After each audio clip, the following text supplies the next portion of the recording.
Pois bem, atendendo a pedidos, eu vou falar um pouco sobre alguns instrumentos meus, contar a história deles. Aliás, eu fico muito contente pelo interesse das pessoas nesse assunto. Inclusive lá no programa de noite com Danilo Gentili, houve uma conversa assim. Sigam! Então, iniciamos por aqui. Que é o bandolim com o qual tudo começou mesmo. Pois era o bandolim de meu pai. Esse aqui é um rei dos violões, tem marquinhas de dedos aí, não sei se dá pra ver daí, olha. Tem desgaste aqui do verniz. Esse bandolim tem história para contar, viu? E foi o bandolim com o qual eu comecei a tocar também. Olha só, o luthier dele era Severino Sapateiro. Esse remendo aqui que fez foi Severino.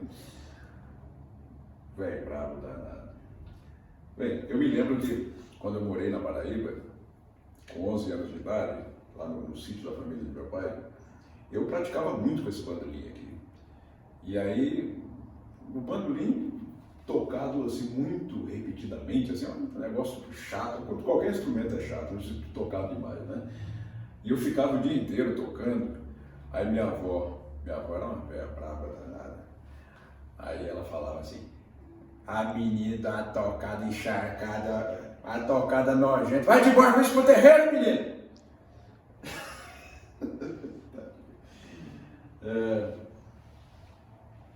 Bom, aqui um instrumento um tanto quanto raro, que é um banjolim. A gente está acostumado a ver um banjo-cavaco, um cavaco-banjo, ou banjo-vaco, mas um bandolim misturado com banjo não é muito comum, né?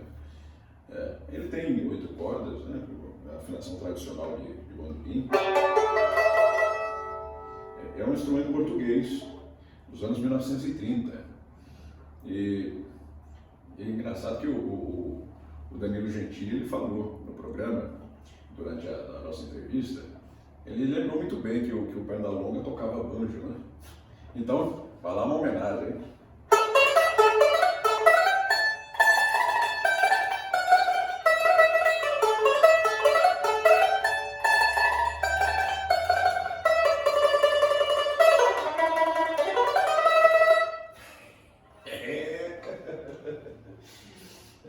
Agora, esse instrumento aqui, reparem que beleza, é um instrumento antigo, esse bandolim é de 1922, é um Tranquillo Giannini, e aqui diz, Grande Prêmio e Medalha de Ouro, Rio de Janeiro, 1922, olha só, ele tem uma borboleta feita em madrepérola, olha só, que beleza do instrumento, e ele tem um formato diferente, né? Não é esse bandolim brasileiro ainda que estamos acostumados a ver.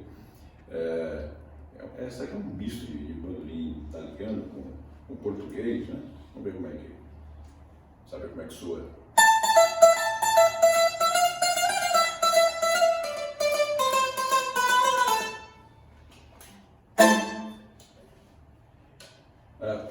E mais temos aqui, vamos ver. Esse aqui, permita-me. Este aqui é um instrumento único. Isso aqui é um violão tenor ou talvez uma violinha. Qual é a diferença entre os dois? É que o violão tenor geralmente é um pouquinho mais comprido, um pouquinho maior, né? Que é o violão tenor dinâmico, aquele que tem aquele prato de metal dentro, que tem 7 bocas com uma tela. Em outra ocasião eu mostrarei.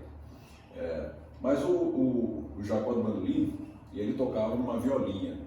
Talvez ele mesmo tenha desenvolvido isso, que é um violão tenor de dimensões reduzidas, porque facilita a tocabilidade, porque como ele é afinado em quintas, assim como o bandolim, e tem uma distância grande entre um traço e outro, né?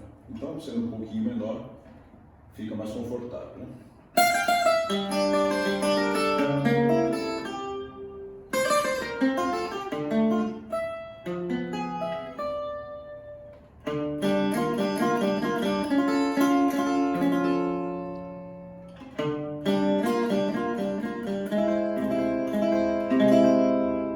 Que beleza de som, né? Bom, eu disse que é um instrumento único porque esse instrumento pertenceu ao famoso Evandro do bandolim. Foi feito pela Del Vecchio, dedicado a ele, aqui está no selo. para o Evandro. Mais um instrumento único, aqui, desta vez construído pelo famoso luthier Manuel Andrade, saudoso Manuel Andrade. E este cavaquinho foi desenhado por mim. Percebam que ele é mais bojudo aqui, ele é maior. Tem vídeo com esse cavaquinho aqui no canal, mas eu vou dar um agradozinho a ele aqui.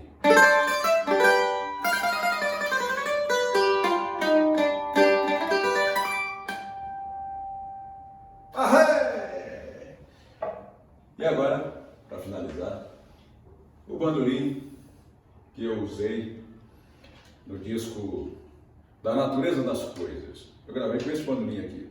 Eu costumo gravar cada disco com um bandolim diferente, sabe? Esse bandolim aqui é um Antônio Maria Mendes da Silva. Aqui diz, para Danilo Brito, feito para os mestres. Antônio Maria. O seu Antônio, ele chegou no Brasil em 1950, aos 25 anos de idade, e faleceu aos 92. Vamos ouvir.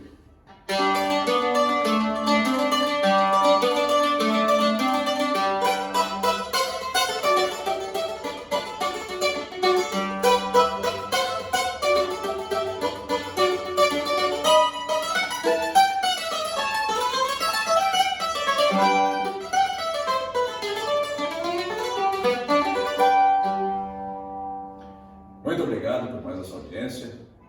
Inscreva-se aqui, deixe seu like, seus comentários e um grande e forte abraço.